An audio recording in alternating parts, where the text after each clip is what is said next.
Hello everyone, welcome to NEET पे जीत series eight लर्नोहब। मैं हूं अद्रिज और मेरे साथ आप पढ़ रहे हो physics for NEET only at learnohub.com, जहां पे आपको मिलते हैं फिजिक्स, केमिस्ट्री, बायोलॉजी के सारे लेक्चर्स, सारे वीडियोस बिल्कुल फ्री।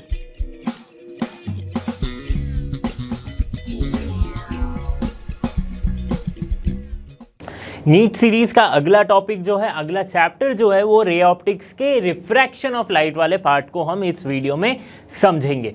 तो चलिए शुरू करते हैं इस वीडियो को।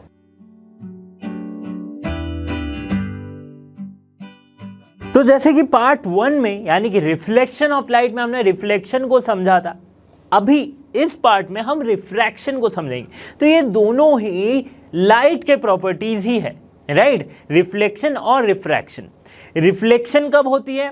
जब मीडियम सेम हो। रिफ्रैक्शन कब? जब लाइट रे जो है एक मीडियम से दूसरे मीडियम में ट्रैवल करे। अब यहां पे मीडियम चेंज कैसे हो रहा है इसको मैं थोड़ा सा बाद में एक्सप्लेन करूंगा, बट रिफ्रैक्शन को हम कैसे समझ सकते हैं कि refraction is the bending of wave or bending of the ray of light when it passes from one medium to another medium। और ये bending होती क्यों है? Because of the difference in the density between two substances। densities between two substances मतलब दो medium. Suppose आप हवा में हो, राइट? अब जैसे ये नॉर्मल जगह है जहां पे मैं हूं, एयर में मैं हूं, मैं एयर को अपना मीडियम मान सकता हूं। अगर मैं एक लेजर लाइट ऑन करूं और सामने एक पानी का बकेट रखा हुआ, उसमें अगर मैं एक लेजर लाइट पॉइंट करूं तो यहां पे क्या है? एयर की डेंसिटी अलग है और वाटर की डेंसिटी अलग है। तो जो रे ऑफ लाइट ये एयर से वाटर में जा रही है तो ये अपने पाथ से डेविएट हो जाएगी। डेविएट होने का मतलब है थोड़ा सा इसमें बेंड आ जाएगा, राइट? इसकी रे सीधी नहीं जाएगी। इतने देर तक रिफ्लेक्शन ऑफ लाइट में हम क्या कर रहे थे कि रिफ्लेक्शन जो है वो रे ऑफ लाइट जो है वो स्ट्रेट जा रही है, ठीक है, स्ट्रेट जा रही। बट बीच में अगर कोई दूसरा मीडियम आ जाता है तो वो रिफ्लेक्ट हो जाए, सॉरी रिफ्रैक्ट हो जाएगी, यानी कि बेंड हो जाएगी। फॉर एन एग्जाम्पल अगर मैं कंसिडर करूं तो ये एग्जाम्पल आप देख सकते हो। देखो यहां पे स्कीमेटिकली दिखाया हुआ है कि कैसे एक इंसिडेंट रे या फिर एक लाइट रे जो है वो रिफ्रैक्ट हो रही है, ठीक है। तो लाइट रे इन एयर, ये एयर एक मीडियम है, और ग्लास या वाटर, ग्लास यहां पे कंसिडर किया हो तो ग्लास भी, मोटी सी ग्लास जो है वो क्या है? वो भी दूसरे ग्लास का क्या सब्सटेंस अलग हो गया, डेंसिटी अलग होगी। तो यहां पे ये बेंड आपको देखने को मिलेगा। और ये बेंडिंग कहां पे हो रही है? जस्ट इस इंटरफेस में, जस्ट इस इंटरफेस में जहां पे दोनों का सरफेस मिला हुआ है, उसी पॉइंट पे ये बेंडिंग हो रही है। Okay, so this is the boundary और इंटरफेस हम कह सकते हैं। तो इस केस में हम जो लिखते थे रिफ्लेक्शन में, angle of incidence equals to angle of refraction, ये नहीं होगा। रिफ्लेक्शन ये नहीं होगा क्योंकि यहाँ पे एंगल ऑफ रिफ्रैक्शन जो है वो चेंज हो जा रहा है। वो क्या हो जा रही है? चेंज हो रहा है। नॉर्मल से जो एंगल बनती है वो क्या हो रही है? चेंज हो जा रही है। अब ये कब कितना होगा इस पे भी एक डिस्कशन है, उसको भी हम थोड़ी देर बाद समझेंगे। ओके, तो देखो जो डेली लाइफ हम देख सकते हैं रिफ्रैक्शन, वो इस तरह के रिफ्रैक्शन देख सकते हैं। ये आपने देखा ही होगा कि अगर आपने किसी ग्लास के अगर बर्तन में आपने पानी रखी है, या फिर ग्लास में विजिबल रहता है, वैसे तो हर जगह होगा बट ग्लास में विजिबल रहता है, तो उसमें अगर आप एक पेन या पेंसिल को डालोगे तो आपको उसकी शेप जो है कुछ इस तरह से नजर आएगी। क्यों? क्योंकि लाइट रे जो है वो रिफ्रैक्ट हो जा रही है। लाइट रे रिफ्रैक्ट हो रही है, इसलिए हमें पेंसिल भी कुछ इस तरह से नजर आ रही है। ओके, बट ऐसा होता है क्या? नहीं होता है। आधी आधी पेंसिल लगी रहती है क्या? नहीं होता है। दूसरी बात ये कि जब ये वाला तो आपने बहुत जगह देखा है कार्टून्स वगैरह में, राइट? बहुत बार देखे हमने, चाहे वो कार्टून्स देखो, एनीमे देखो, तो इस तरह से जो फिशिंग करते हैं, या फिर फिशिंग मतलब वो वाला फिशिंग नहीं, मतलब मछली पकड़ने वाला फिशिंग। ओके, तो फिशिंग करते हैं जब, तो क्या होती है? दूर से हमें क्या लगता है कि फिश की पोजीशन जो है वो यहाँ पे है, बट ये एक्चुअल में नहीं होता है। क्योंकि लाइट जो हमें दिखता कैसे है? हमें दिखता कैसे? कोई भी ऑब्जेक्ट पे लाइट गिरती है, फिर उस ऑब्जेक्ट से वो लाइट रिफ्लेक्ट होके हमारे आंखों तक आती है, तब हमें दिखता है। ऐसा नहीं है कि हमारे आंखों से कोई रे निकल के जा रही है, नहीं। लाइट रे सपोज सनलाइट इस ऑब्जेक्ट पे गिरेगी, ठीक है। अब ये गिरते वक्त ही रिफ्रैक्ट हो गई, फिर वापस जाते वक्त फिर से मीडियम चेंज हुआ तो फिर से रिफ्रैक्ट हो गई और ये दिखाई देगी इनको, राइट, जो भी फिशरमैन है उसको दिखाई दे रही है। अब क्या हो रहा है, बिकॉज ऑफ रिफ्रैक्शन ये पोजीशन हमें यहां पे दिख रहा है, बट एक्चुअली फिश जो है वो यहां पे है, ठीक है, एक्चुअली जो फिश है वो यहां पे है। ओके, समझ में आ रही बात, मतलब ये रिफ्रैक्शन कुछ इस तरह से हो रहा है, यहां पे आई लाइट, यहां से गया ऐसे, एक्चुअली इसे कहां दिख रहा है, इस पॉइंट पे दिख रहा है। ओके, तो इस वजह से बहुत बार मिस हो जाता है, राइट। तो अगली बार जब अगर आप फिशिंग कर रहे हो तो आपको इतनी सी फिजिक्स ध्यान रखनी चाहिए। ओके, समझ में आया। तो ये थे रिफ्रैक्शन के कुछ बेसिक एग्जांपल, ये आप बहुत पहले भी पढ़ चुके, बट एक बार बताने में क्या दिक्कत है। ओके, तो समझ में आ गई कि कब होता है। अच्छा, एक्चुअल में क्या होता है जो रिफ्रैक्शन हो रहा है, तो लाइट रे जो आ रही है वो एक मीडियम में, एयर में या फिर वैक्यूम में लाइट की स्पीड को हम मानते हैं c, दैट इज 3 × 10⁸ मीटर पर सेकेंड, ये हम मानते हैं लाइट की स्पीड को। तो क्या होती है कि जब ये कब है, जब लाइट एयर या फिर एयर में है, नॉर्मली जो प्रेजेंट एयर में, या फिर वैक्यूम में, वैक्यूम में इसकी स्पेसिफिक वैल्यू इतनी आई थी, राइट, हम एयर में भी इतनी ही कंसीडर करते हैं। तो एयर या फिर वैक्यूम में लाइट की स्पीड इतने के आसपास होती है, 3 × 10⁸ मीटर पर सेकेंड। बट जैसे ही मीडियम चेंज होता है, डेंसिटी के साथ साथ स्पीड ऑफ लाइट जो है वो वैरी कर जाती है, मतलब स्पीड ऑफ लाइट जो है वो चेंज हो जाती है। अब स्पीड ऑफ लाइट चेंज होने के वजह से ये रिफ्रैक्शन हमें देखने को मिलता है, ठीक है। तो एक्चुअल में रिफ्रैक्शन को कैसे हम बता सकते हैं कि change in speed of light when moving from one medium to another medium, we call it as refraction, इस तरह से भी डिफाइन कर सकते हैं। ओके, तब देखिए रिफ्रैक्शन होता है तो इसके कुछ लॉज भी है।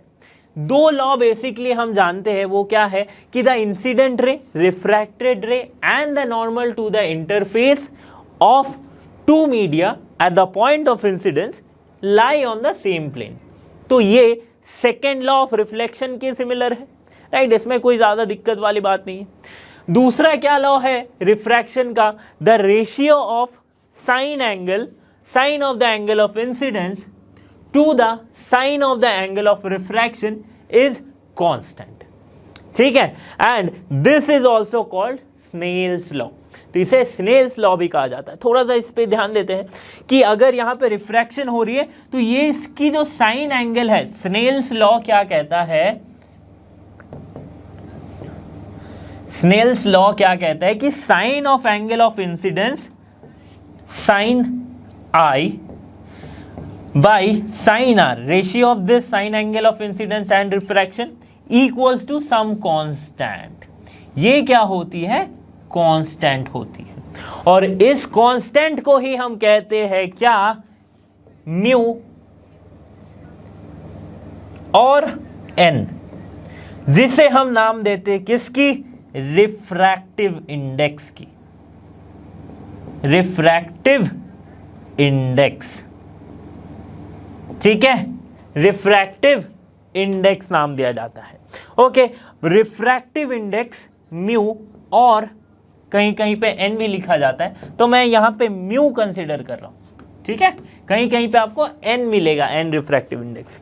सो रिफ्रैक्टिव इंडेक्स क्या हो गई, sine I by sine R, ठीक है, समझ में आया। ये कहां से लिखा हमने, स्नेल्स लॉ से लिखा, ठीक है। अगर ये मीडियम एयर या फिर वैक्यूम है तो इस केस में हम refractive index of air and any other medium, suppose यहां पे ग्लास है, तो एयर से जब भी इंसिडेंट हो रही है कोई दूसरे मीडियम में तो उसे हम कहते हैं क्या, एब्सोल्यूट रिफ्रैक्टिव इंडेक्स,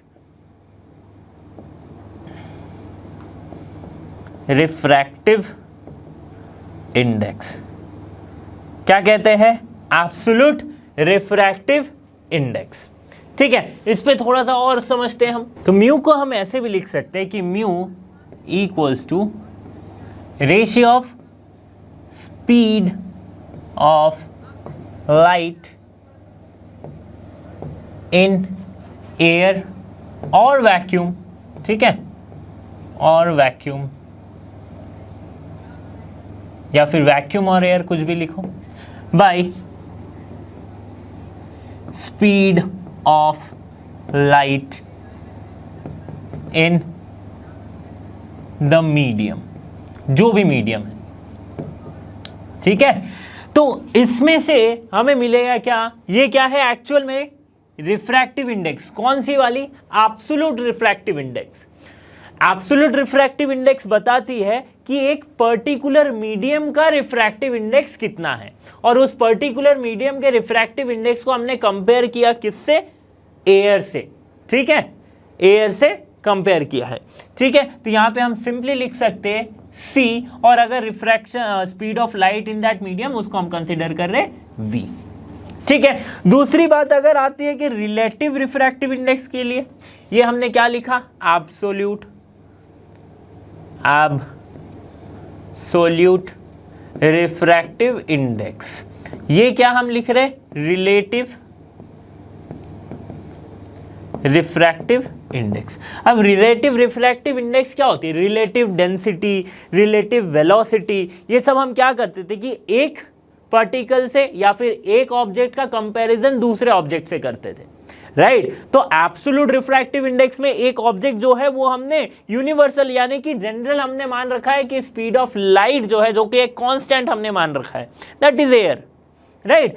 अब जैसे कि स्पीड वेलोसिटी भी निकालते थे ना, रिलेटिव वेलोसिटी, तो वहां पे अगर ग्राउंड के रेस्पेक्ट में करते तो हम क्या मान लेते थे, ग्राउंड जो है वो रेस्ट पे है, राइट। तो इसके बाद जो हम वेलोसिटी निकालते थे वो किसी ऑब्जेक्ट की, कार की, बाइक की वेलोसिटी आती थी। बट जब रिलेटिव वेलोसिटी निकालते थे तो एक ऑब्जेक्ट का, एक कार का velocity with respect to another car वो डिफरेंट आती थी, राइट। तो उसी तरह से रिलेटिव रिफ्रैक्टिव इंडेक्स भी क्या आएगी, speed of light in medium 1 bye speed of light in medium 2, और not speed of light in medium 1 और मीडियम 2, ये सिंपली हम लिख सकते कि μ1 बाय μ2, मतलब refractive index of medium 1 by refractive index of medium 2। अब स्पीड ऑफ लाइट के टर्म्स में लिख सकते हैं, कैसे, देखो सिंपल सी बात है, μ1 क्या हो सकती है, speed of light in air by speed of light in medium 1,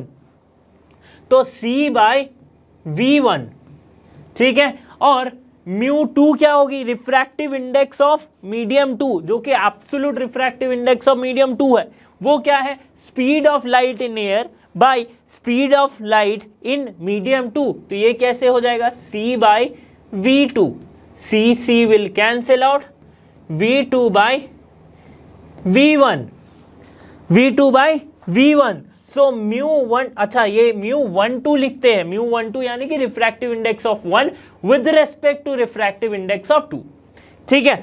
सो μ12 को हम इस तरह से लिख सकते हैं v2 बाय v1। ये क्या आ गया हमारे पास, रिफ्रैक्टिव इंडेक्स, कौन सी वाली, relative refractive index of medium 1 with respect to medium 2। समझ में आ रही है बात, ओके। तो ये रिफ्रैक्टिव इंडेक्स के बारे में जाना हमने कुछ। अच्छा, रिफ्रैक्टिव इंडेक्स का यूनिट क्या है, तो ये यूनिटलेस है, क्योंकि ये वेलोसिटी का रेशियो है, राइट, वेलोसिटी का रेशियो। तो ऊपर भी वेलोसिटी, नीचे भी वेलोसिटी, मीटर पर सेकेंड कैंसिल आउट हो गया, तो यूनिटलेस क्वांटिटी बची। रिफ्रैक्टिव इंडेक्स हमें क्या बताते हैं, अच्छा मैक्सिमम रिफ्रैक्टिव इंडेक्स कितनी हो सकती है, तो एयर की मैक्सिमम रिफ्रैक्टिव इंडेक्स होती है, जो कि हम लिखते हैं 1, ठीक है। एयर की रिफ्रैक्टिव इंडेक्स को हम लिखते हैं क्या, 1। रिफ्रैक्टिव इंडेक्स मैक्सिमम कितनी हो सकती है, तो जैसे स्पीड ऑफ लाइट वैरी करेगी मीडियम के अंदर, उस तरह से हम निकाल सकते हैं। बट वाटर की जो रिफ्रैक्टिव इंडेक्स है दैट इज 1.33, ओके। तो यहां तक हमें समझ में आ गया था। अब आगे बढ़ते हैं, अगर रिफ्रैक्शन हो रही है लाइट की तो उसकी पाथ किस तरह से होगी, राइट। मैंने क्या बताया था कि बेंड हो रहा है लाइट का, और रिफ्रैक्ट होने के बाद बेंड हो रहा है, तो ये बेंड क्या होगा, किस तरफ बेंड होगा, ये हम कैसे समझेंगे। तो उसके लिए दो सिंपल सी यहाँ पे इमेज मैंने ड्रॉ कर रखी है।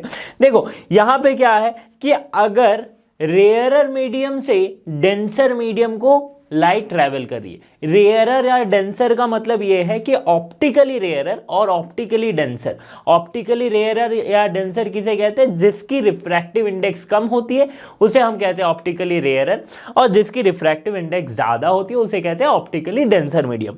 तो किसी ऑप्टिकली डेंसर मीडियम से अगर रेयरर मीडियम को ट्रैवल कर रही है लाइट, तो वो नॉर्मल जो है, नॉर्मल तो इस प्लेन के परपेंडिकुलर, इसी को नॉर्मल कहा जाता है at the point of incidence.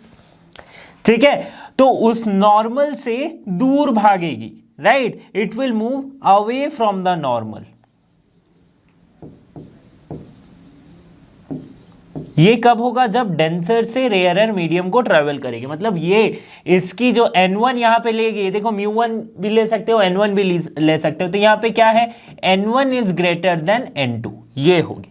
ठीक है, इस केस में क्या होगी? अवे फ्रॉम नॉर्मल लाइट जो है रिफ्रैक्ट होगी। ओके, और दूसरी बात क्या है? दूसरी बात, अब अगर रेयरर से डेंसर मीडियम में जा रही है, जहां पे ये जो n1 है this is less than n2, अगर ऐसा होता है तो टूवर्ड्स द नॉर्मल ये शिफ्ट होगी, राइट, टूवर्ड्स द नॉर्मल ये बेंड होगी। तो लाइट की यहां पे लिख देता हूं मैं टूवर्ड्स नॉर्मल। ठीक है, तो लाइट की एक बेहतरीन प्रॉपर्टी होती है क्या? कि light always chooses the quickest path, हमेशा क्विकेस्ट पाथ को चूज करती है। ठीक है, अब देखो एक चीज यहां पे हमें पता चल गई, और यहां पे क्या देखने को मिल रहा है कि जब रेयरर मीडियम से, जब डेंसर मीडियम से रेयरर मीडियम को जा रही है, तो जो एंगल ऑफ इंसिडेंस है वो क्या है? आई, वो क्या है? कम हो रहा है। किससे? एंगल ऑफ रिफ्रैक्शन से। ठीक है, एंगल ऑफ रिफ्रैक्शन ज्यादा है, एंगल ऑफ इंसिडेंस कम है, और यही इस केस में देख लो कि angle of incidence is greater then the angle of refraction. ये समझ में आ रहा है। और फिर जाके क्या हो रही है? जो वेलोसिटी है, वेलोसिटी, इस लाइट की कुछ वेलोसिटी है ना, राइट, लाइट की अगर रेयर, जैसे मैं क्या बता रहा था, जब एयर में जो लाइट की वेलोसिटी या फिर वैक्यूम में जो लाइट की वेलोसिटी, उसे हम कंसिडर करते हैं c, दैट इज 3 × 10⁸ मीटर पर सेकेंड, राइट। तो रेयरर एयर क्या है? एयर और वाटर का अगर मैं कॉम्बिनेशन रखूं, अगर इंटरफेस रखूं, तो एयर एक रेयरर मीडियम है और वाटर एक डेंसर मीडियम है with respect to air.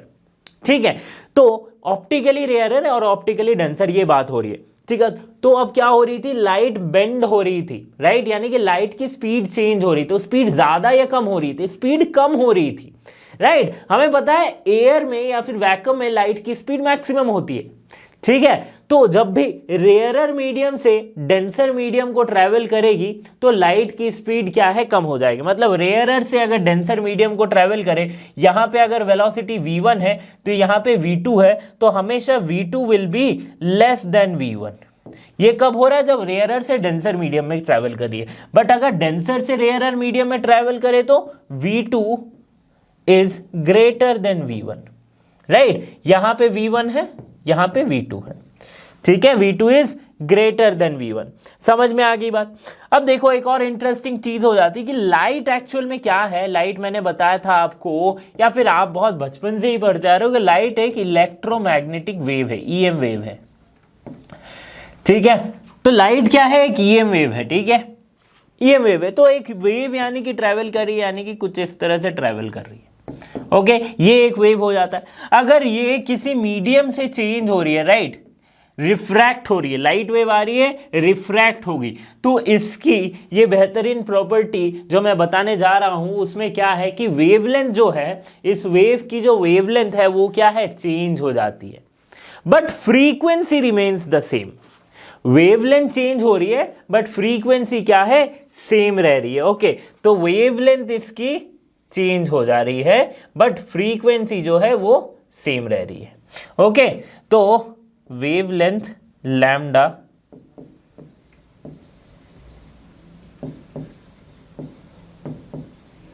changes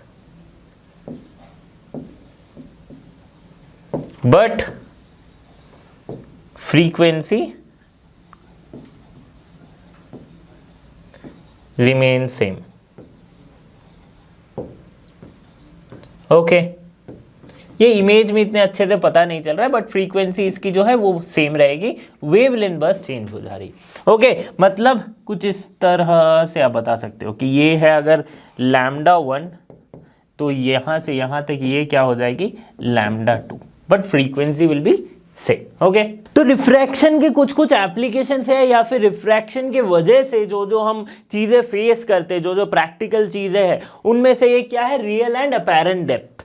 right, कि रियल डेप्थ कुछ और होती है, बट हमें विजिबल जो आती है अपेरेंट डेप्थ वो कुछ और नजर आती है। ये आप एक्सपेरिमेंट कर सकते हो। आप एक ग्लास यानी कि ट्रांसपेरेंट ग्लास में पानी भर लो, फिर उसमें एक कॉइन को डुबो दो, ठीक है। तो आप जब साइड से उसे देखोगे, थोड़े से ऑब्लिकली आप उसे अगर ऑब्जर्व करोगे, तो आपको दिखेगा कि कॉइन अपनी लाइक पोजीशन से थोड़ा ऊपर उठ के है, राइट, बट एक्चुअल में तो कॉइन जो है वो बॉटम में है, राइट। तो कुछ इस तरह से आपको नजर आएगा कि एक्चुअल में उसकी पोजीशन भले यहां पे हो, बट अगर आप उसे ऑब्लिकली देखोगे तो बिकॉज ऑफ रिफ्रैक्शन उसकी हाइट कुछ इस जगह पे नजर आएगी। तो ये क्या है, अपेरेंट डेप्थ, ये क्या है, रियल डेप्थ, ठीक है। तो ये हमारा क्या है, रिफ्रैक्शन का एक एप्लीकेशन है, या फिर रिफ्रैक्शन जो प्रैक्टिकली हम समझ सकते हैं, ठीक है। तो अब हम पता करते हैं कि ये जो अपेरेंट डेप्थ है, ये जो अपेरेंट डेप्थ है ये कितनी हो सकती है, ठीक है। इसके बारे में हम पता करते हैं। तो चलिए स्टार्ट करते हैं कि कैसे। यहाँ पे एक देखो, यहाँ पे क्या हो रही है कि एक ऑब्जेक्ट रखी है O जस्ट नीचे में एट द बॉटम, राइट। और ये क्या है, दो अलग अलग मीडियम है, ऊपर एयर है, नीचे वाटर या फिर ग्लास, कुछ भी आप कह लो, राइट। तो एक डेंसर मीडियम है, कहने का मतलब ये है कि एक डेंसर मीडियम है और एक रेयरर मीडियम है। तो डेंसर मीडियम के जस्ट बॉटम में एक रखी है कोई ऑब्जेक्ट, जिसको ओब्लिकली अगर सरफेस के ओब्लिकली अगर देखा जाए एट सम पॉइंट सी किसी एक पॉइंट सी से, तो ये क्या दिख रही है, यहां पे इसकी इमेज फॉर्म हो रही है, राइट। तो ये क्या है, इमेज, और ये क्या है, ऑब्जेक्ट। अब देखो थोड़ा सा अगर मैं ज्योमेट्री पे फोकस करूं तो मुझे क्या मिल रहा है, angle AOB equals to angle OB and dash. तो AOB that is the incident angle I, और OB एंड N डैश यानी कि ये वाले एंगल, तो ये भी इंसिडेंट एंगल I। सो ये दोनों एंगल क्या हो रही है, बराबर I के। वैसे ही ये angle AIB equals to NBC, NBC क्या है, NBC ये वाली है, तो ये क्या है, एंगल ऑफ रिफ्रैक्शन है, तो इसे हमने लिखा R। अब देखो यह क्या हो रही है, light is travelling from denser to rarer medium, ठीक है, डेंसर टू रेयरर मीडियम। अब अगर मैं स्नेल्स लॉ को लगाऊं, स्नेल्स लॉ यानी कि sine I by sine R, तो sine I by sine R अगर कर लो, angle of incidence by angle of refraction, तो साइन I क्या है, ये है एंगल ऑफ इंसिडेंस, और एंगल ऑफ रिफ्रैक्शन है ये R। तो इस केस में म्यू यानी कि रिफ्रैक्टिव इंडेक्स को हम कैसे लिख सकते, कैसे लिखेंगे रिफ्रैक्टिव इंडेक्स, देखो generally sine I by sine R क्या होती थी, refractive index of the second medium, यानी कि absolute refractive index of the second medium, ठीक है। तो यहां पे भी हम उस तरह से लिख सकते हैं, that is refractive index of इसकी यानी कि glass by refractive index of air, ये हो जाएगा, ठीक है। ये क्या है, sine I by sine R, क्या है, sine I by sine R है, ओके। अब देखो थोड़ा सा अगर और थोड़ा हम नोटिस करते हैं यहाँ पे, तो म्यू जी को हम किस तरह से लिख सकते हैं, म्यू जी को हम लिख सकते हैं, ये क्या है, यहाँ की अगर रिफ्रैक्टिव इंडेक्स को मैं मान रहा हूं क्या, म्यू जी, या फिर वाटर मान लो, W मान लेते हैं, राइट, W मान लेते हैं, यहां पे भी सेम W मान लेते हैं, mu W by mu air, ठीक है। इस तरह से हो गई। अब बात करते हैं sine I by sine R, mu W by mu A, ये किसके बराबर आएगी, तो साइन I क्या है, साइन I यानी कि P बाई H, यानी कि परपेंडिकुलर है AB बाई OB, तो ये क्या हो रही है, AB बाई OB, ये क्या आ रही है, साइन I, ओके। और by sine R equals to लिख रहा हूं, साइन R क्या है, रिफ्रैक्टिव इंडेक्स यानी कि AI P by H, so A B by B I, I B, A B by I B, ठीक है। A B will cancel out, तो हमारे पास क्या आ गया, mu W by mu A equals to I B by O B, I B by O B. समझ में आ रही है बात। अब इस म्यू डब्ल्यू को, mu W by mu A, इसको मैं कैसे लिख सकता हूं कि refractive index of second medium with respect to first medium, right. Denser से रेयरर जा रही है, तो म्यू डब्ल्यू ए सिंपली हम लिख देंगे।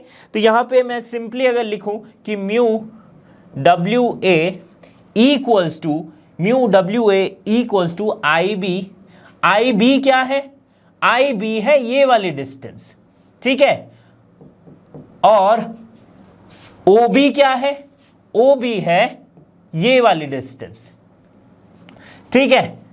अब अगर मैं कंसीडर करूं the angles are very small, अगर मैं कंसीडर कर रहा हूं कि ये जो एंगल्स है ना, ये जो साइन आई साइन आ रही है, ये बहुत ही स्मॉल एंगल है, तो स्मॉल एंगल के लिए क्या होगी, अगर ये एंगल बहुत ही छोटी होगी, देखो ये अगर एंगल बहुत ही छोटी होगी तो ये जो पॉइंट है ये बहुत कंप्लीट यहां तक आ जाएगी।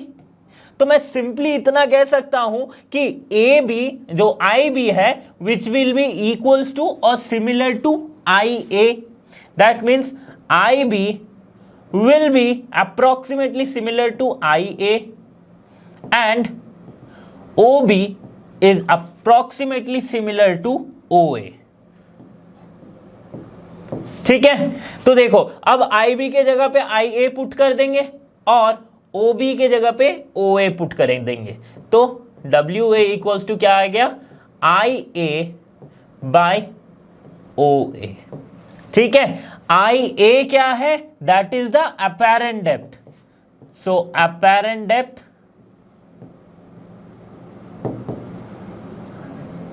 बाय क्या आ गया हमारे पास, रियल डेप्थ,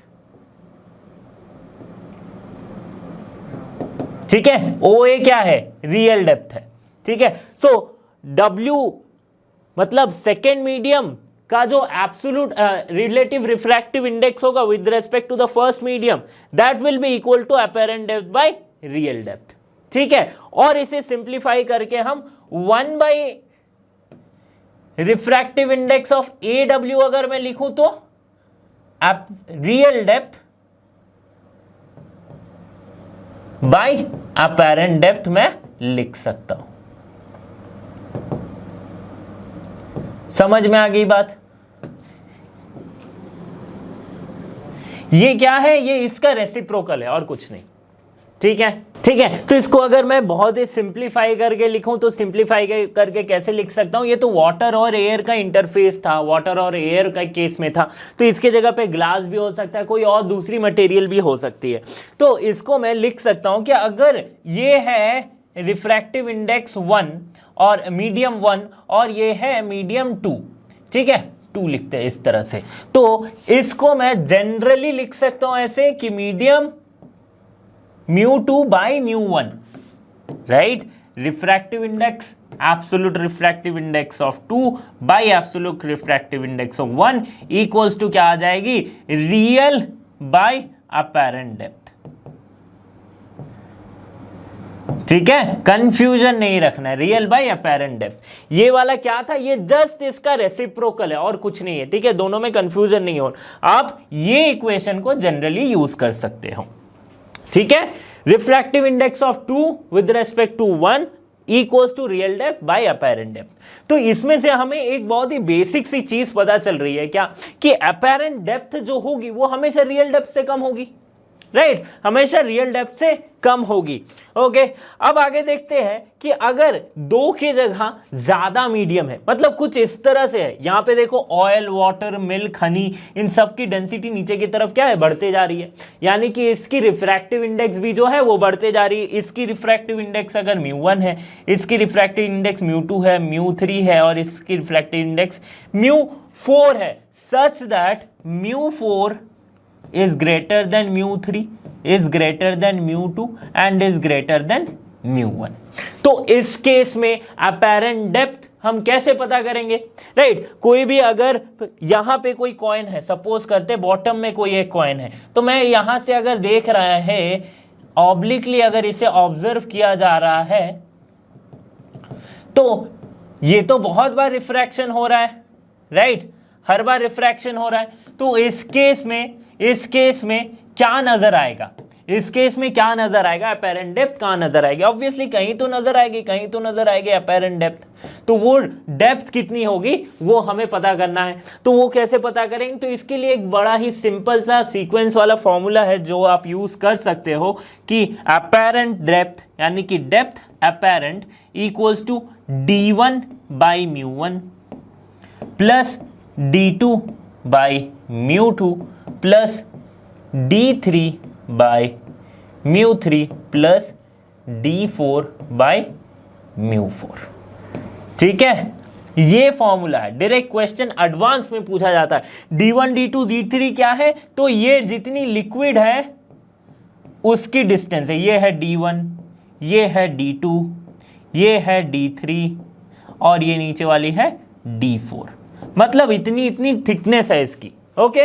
इतनी इतनी थिकनेस है सच दैट ये सारे इमिसिबल लिक्विड है, मतलब एक दूसरे में मिक्स नहीं हो रहे, एक दूसरे के ऊपर लेयर बाय लेयर ये लिक्विड्स कुछ इस तरह से है। तो अगर कोई लाइक जनरली राइट, अगर मैं कंसीडर करूं तो लिक्विड की जगह कुछ भी कंसीडर कर सकते हैं। एक ग्लास, उसके ऊपर एक लिक्विड, फिर एक ग्लास दूसरे मटेरियल की, ये मैं कंसीडर कर सकता हूं। तो मानना क्या है कि अगर डेंसिटी इस तरह से दी गई है, मतलब नीचे से, अगर ऊपर से नीचे डेंसिटी जो है वो बढ़ते जा रही है, यानी कि रिफ्रैक्टिव इंडेक्स बढ़ते जा रही है, तो उसे हम कुछ इस तरह से लिख सकते हैं। ओके, कुछ इस तरह से लिख सकते हैं। और ऑब्वियसली ऐसे ही अरेंजमेंट होगा अगर लिक्विड्स है, तो अगर वो लेयर्स कब फॉर्म करेगी? जब डेंसिटी जिसकी, अगर μ3 और μ4 की बात करूं, ये एक दूसरे के ऊपर लेयर कब फॉर्म कर सकती है? जिसकी डेंसिटी ज्यादा है वो नीचे रहेगी, जिसकी डेंसिटी कम है वो उसके ऊपर रहेगी, राइट? तो ये कॉमन सेंस ही है कि अगर इमिसिबल लिक्विड है मतलब जो सबसे ऊपर है उसकी डेंसिटी सबसे कम है। ओके, समझ में आ रही बात? चलो फिर, तो इस फॉर्मूला को आप डायरेक्टली यूज कर सकते हो कहां पे? अगर एडवांस में क्वेश्चन पूछा गया कि 3-4 इमिसिबल पैटर्न, 3-4 इमिसिबल क्या है डेंसिटीज ऑफ लिक्विड है, या फिर 3 अलग अलग डेंसिटी के ग्लास स्लैब्स है, राइट? डेंसिटी यहां पे रिफ्रैक्टिव इंडेक्स भी पूछा जा सकता है। ओके, समझ में आ गई बात? ये μ1 μ2 μ3 क्या है? Refractive indexes of this particular thing. अब समझते हैं refraction due to a glass slab. देखो, अभी इससे जस्ट पहले जो हमने रिफ्रैक्शन पढ़ा था उसमें हमने सिंगल रिफ्रैक्शन के बारे में पढ़ा था कि जहां पे एक ही रिफ्रैक्शन हो रही है। बट अगर ग्लास स्लैब की बात कंसीडर करो तो जैसे कि आपके पास यहाँ पे दिया गया एक एग्जांपल है, बेसिक सा और बहुत ही इजी सा एग्जांपल है। ये एग्जांपल या फिर इस तरह के ग्लास स्लैब्स को आप लेजर लाइट से पास कर लेजर लाइट को ग्लास स्लैब से पास करवाने वाला एक्सपेरिमेंट आप स्कूल में भी कर चुके हो, ठीक है? तो इसमें है क्या, इसमें क्या हो रही है? देखो, क्यों मैं बोल रहा हूं यहाँ पे सिंगल रिफ्रैक्शन नहीं है, क्योंकि अगर आप बात करते हो ग्लास स्लैब के बारे में कुछ इस तरह से, ठीक है, तो यहां पे आप देख सकते हो क्या, यहां पे 2 रिफ्रैक्शन हो रही है। एक हो रहा है इस सरफेस पे, राइट? तो ये क्या हो रही, ये है रेयरर मीडियम, राइट? यानी कि यहां पे है क्या, एयर, और ये है डेंसर मीडियम। इसकी रिफ्रैक्टिव इंडेक्स को μA लेते हैं, इसकी रिफ्रैक्टिव इंडेक्स को μG लेते हैं। तो ये डेंसर मीडियम है। रेयर से डेंसर मीडियम जा रही है तो नॉर्मल के तरफ शिफ्ट हो रही है। तो देखो यहाँ पे शिफ्ट हुई, तो पहला इंसिडेंट एंगल क्या था, I1, तो ये नॉर्मल के तरफ शिफ्ट हुई और रिफ्रैक्शन कितना एंगल बना, R1। फिर 2 रिफ्रैक्शन हो रहा है, तो जब लाइट रे यहां से निकल रही है तो ये सरफेस पे दूसरा रिफ्रैक्शन हो रहा है, तब कहां से कहां जा रही है, डेंसर से फिर से रेयरर मीडियम में जा रही। तो ये 2 बार रिफ्रैक्शन हो रहा है, ठीक है? अब देखो यहां पे क्या हो रही है, I1 R1, ये पहला रिफ्रैक्शन और पहला इंसिडेंस एंगल है। दूसरा इंसिडेंस एंगल रह रहा है क्या, I2 एंड R2, ठीक है? तो अगर मैं बात कर रहा हूं यहां पे कि अगर एट इंटरफेस या फिर सरफेस एल पे अगर मैं बात करूं ये वाले पॉइंट पे, तो यहां पे क्या हम लिख सकते थे, sine I by sine R equals to क्या हो रही थी, mu G A. That means mu G absolute refractive index of glass by absolute refractive index of air, ये हम लिख सकते हैं। ओके, सिंपल सी बात थी। एट, अच्छा यहां पे I1 R1 एट सरफेस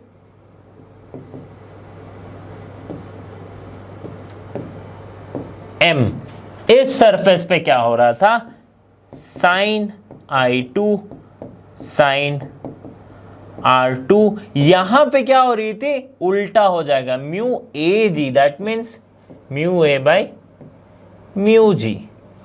समझ में आ रही बात सबको, mu A by mu G, समझ में आ रही बात। ओके, क्यों हो रहा है, तो ये हमने स्नेल्स लॉ से ये हम लिख सकते हैं। अब देखो और एक इंटरेस्टिंग सी चीज है कि अगर मैं यहां पे जो ये रिफ्रैक्टेड रे यहां से निकल जा रही, जस्ट इसके परपेंडिकुलरली मैं अगर एक प्लेन मिरर लगाता हूं such that this angle is 90 degree, तो क्या करेगी ये, इस पूरे पाथ को अगर यहां पे प्लेन मिरर लगाऊंगा तो ये ऑब्वियसली रिफ्रैक्ट करेगी फिर से, ये है रे, ये इधर से आई, ठीक है, और ये रिफ्रैक्ट करेगी। अच्छा ये वाली लाइन क्या है, ये जो लाइन है ये है इसकी एक्चुअल लाइन, कि अगर रिफ्रैक्शन नहीं होता तो वो इस लाइन से ट्रैवल कर जाती, अगर रिफ्रैक्शन नहीं होता, वेलोसिटी ऑफ लाइट चेंज नहीं होती, तो वो इस लाइन से ट्रैवल कर जाती, ठीक है। तो उस लाइन के में या फिर उस शिफ्ट कितना आया कि इंसिडेंट जो इसकी पाथ है, एक्चुअल इंसिडेंट पाथ ये है, बट रिफ्रैक्शन होने के बाद इसकी इंसिडेंट अब इसकी पाथ हो गई है, तो ये जो शिफ्ट आया है उसे हम कहते हैं shift in the glass slab due to refraction. Okay, तो इसको भी हम देखेंगे। तो पहले ये वाला समझ लो कि अगर 90 डिग्री पे मैंने एक प्लेन मिरर लगा दिया तो ये वापस से रिट्रेस करेगी क्या, इस पाथ को, और इसी प्रिंसिपल को हम कहते हैं क्या, प्रिंसिपल ऑफ रिवर्सिबिलिटी। क्या कहते हैं, principle of reversibility. So by principle of reversibility हम mu G A equals to 1 by mu A G लिख सकते हैं, right, 1 by mu A G लिख सकते हैं, जो कि हमने यहां पे किया था, mu A W equals to 1 by mu W A, इसीलिए real depth by apparent depth, यहां पे apparent depth by real depth. समझ में आ गई थी। ओके, तो ये वो बात थी, इसे क्या कहते हैं, प्रिंसिपल ऑफ रिवर्सिबिलिटी, ठीक है। अब बात करते हैं कि ये जो थिकनेस है, ये जो थिकनेस ये जो शिफ्ट है, ये कितनी शिफ्ट आएगी, राइट, ये एम एन डैश कितना होगा, तो देखते हैं। तो उसकी फॉर्मूला जो है एम एन डैश की, वो आती है कुछ इस तरह से, that is T sine I1 minus R1 by cos R1, ठीक है। अब ये टी क्या है, टी है इस ग्लास स्लैब की थिकनेस, क्या है टी, ग्लास स्लैब की थिकनेस। समझ में आ गया, ओके, समझ में आ गई बात। अब समझते हैं रिफ्रैक्शन थ्रू स्फेरिकल सरफेस क्या हो जाएगी। तो ये सपोज करते हैं कोई स्फेरिकल सरफेस है, मतलब ये जस्ट एक प्लेट नहीं है, कोई स्फेरिकल सरफेस है। इसे मैं और अगर इजीली समझाऊं तो आप इस तरह से इसे कह सकते हैं, okay, let me highlight it, okay, तो इस तरह से आप कह सकते हैं कि ये कोई एक स्फेरिकल सरफेस है, मतलब इसके बाद एक सरफेस ही स्टार्ट हो जा रही है, ओके, मैं इस तरह से लिख दिया, इसको ड्रॉ कर दिया, जो भी आप बोल लो, ठीक है। तो इस स्फेरिकल सरफेस की रिफ्रैक्टिव इंडेक्स जो है वो क्या है, μ2 है, क्या है, μ2, और इसके बाहर जो रिफ्रैक्टिव इंडेक्स है वो क्या है, μ1 है, ये μ2, अच्छा यहाँ पे लिखा हुआ है, ओके फाइन।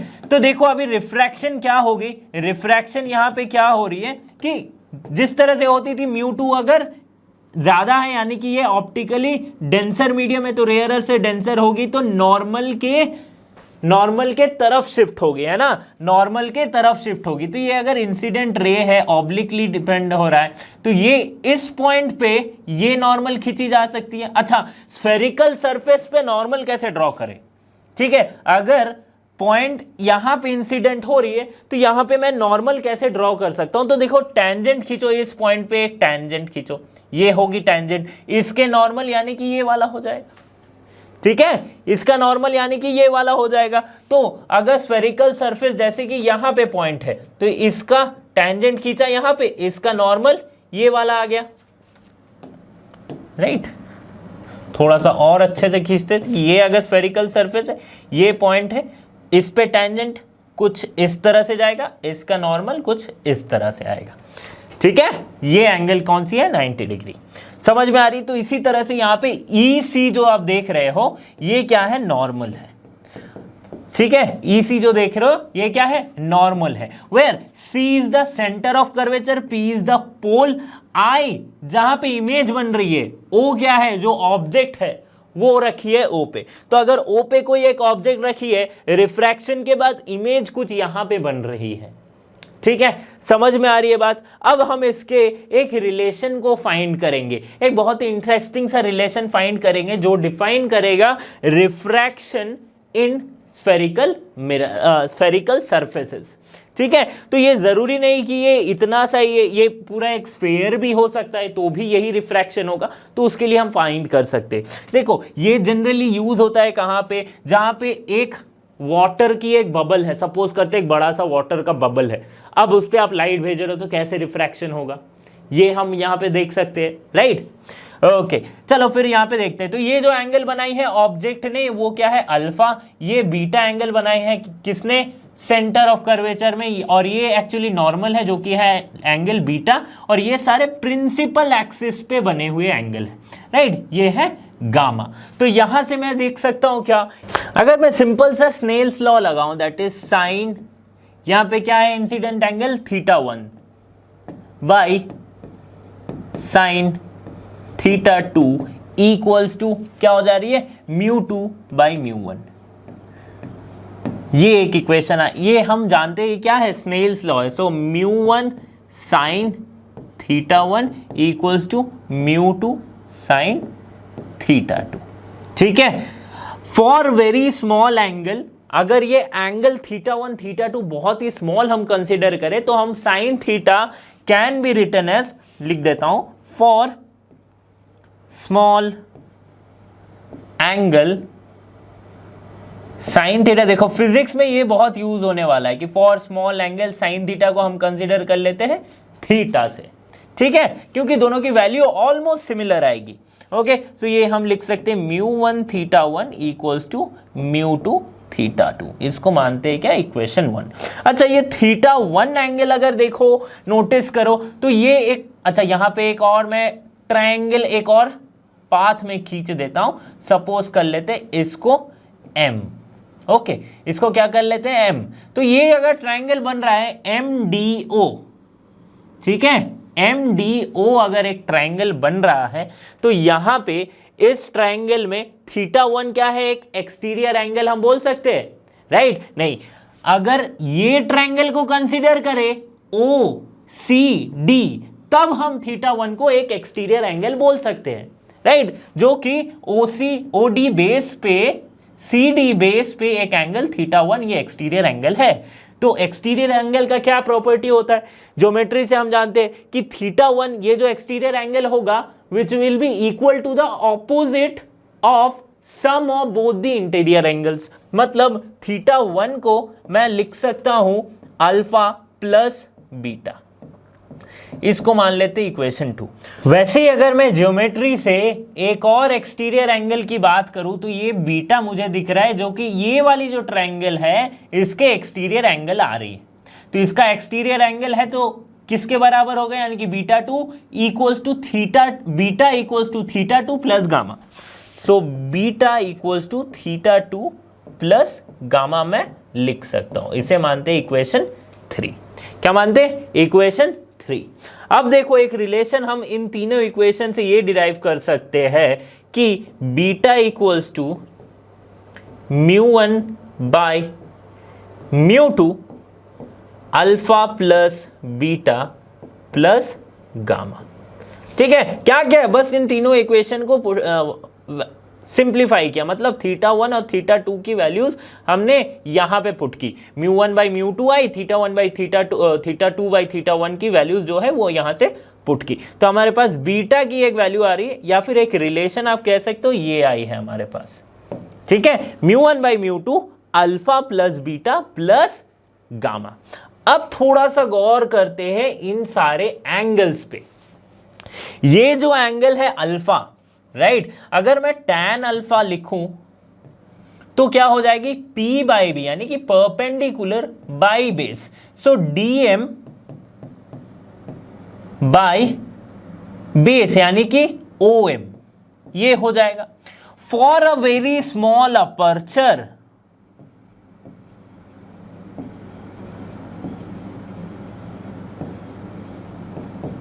जब मैंने एंगल भी स्मॉल कंसीडर किया था तो साइन tan थीटा को हमने क्या कंसीडर कर लिया था, साइन थीटा को हमने कंसीडर कर लिया था थीटा के बराबर। वैसे ही अगर स्मॉल अपर्चर हो और स्मॉल एंगल हो तो ये tan theta will be similar to sine theta, and for very small angle that sine theta will be similar to theta. So simply alpha equals to मैं लिख सकता हूं DM बाई OM। अब small aperture अगर है तो DM जो है, ये वाली लेंथ जो है PD और DM ये बराबर हो जाएगी, राइट, ये सिमिलर हो जाएगी। So for small aperture we can write PD equals to DM, right, ये मैं लिख सकता हूं।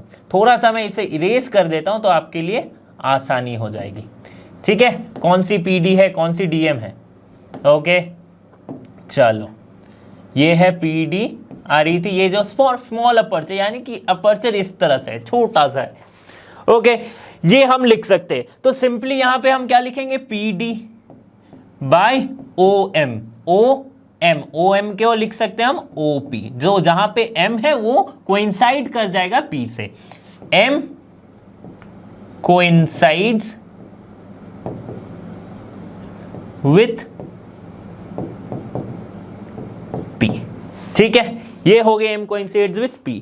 और इसको मान लेते, ये OP क्या है, देखो OP क्या है, अब देखो ये PD क्या है, ये PD क्या है, ये वाली डिस्टेंस थी, राइट, हमने क्या माना, PD को DM मान लिया, और यहां पे लिखा है PD इक्वल्स टू S, मतलब PD की जो वैल्यू होगी वो S के बराबर होगी, और PD इक्वल्स टू DM है। DM कब हो रहा है, जब M कोइंसाइड हो जा रही है P के साथ, फॉर अ स्मॉल अपर्चर, ये हम लिखे। अब ठीक है, तो इसको मैंने माना S। OP क्या है, देखो OP है ऑब्जेक्ट से पोल तक की distance, that is the object distance, तो ये है U। तो एक्चुअल में पोल से ऑब्जेक्ट डिस्टेंस मेजर करते हैं लेफ्ट साइड में, तो यहां पे -U लिख सकता हूं मैं।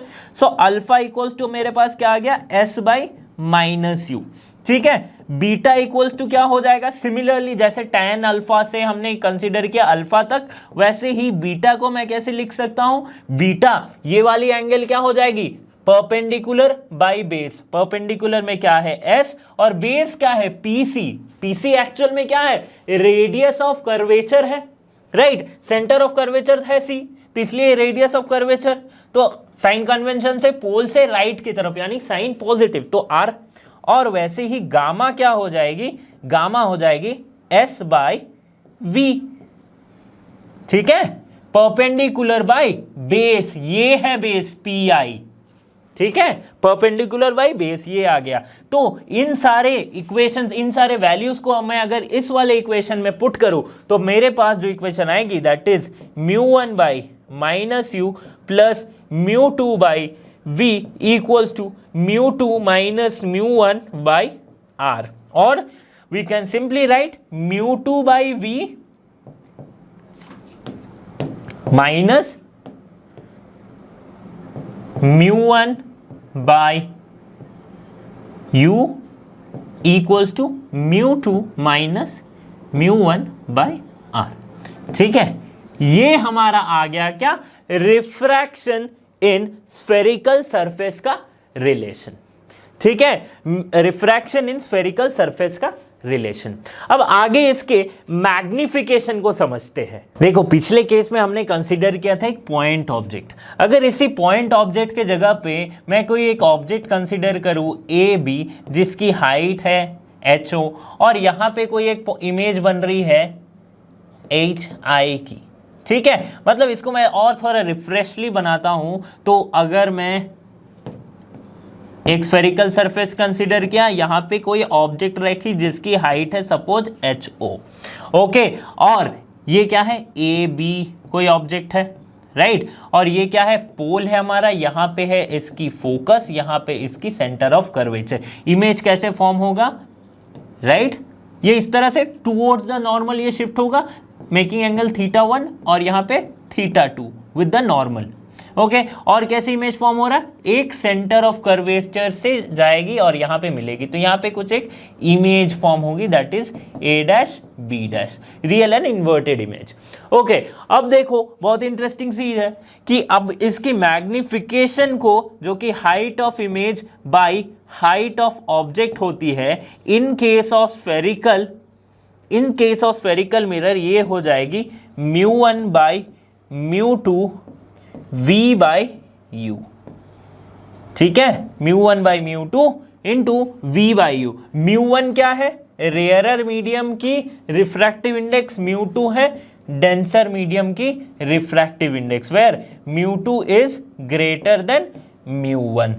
ठीक है, V और U क्या है, ये V है इमेज डिस्टेंस, ये है ऑब्जेक्ट डिस्टेंस।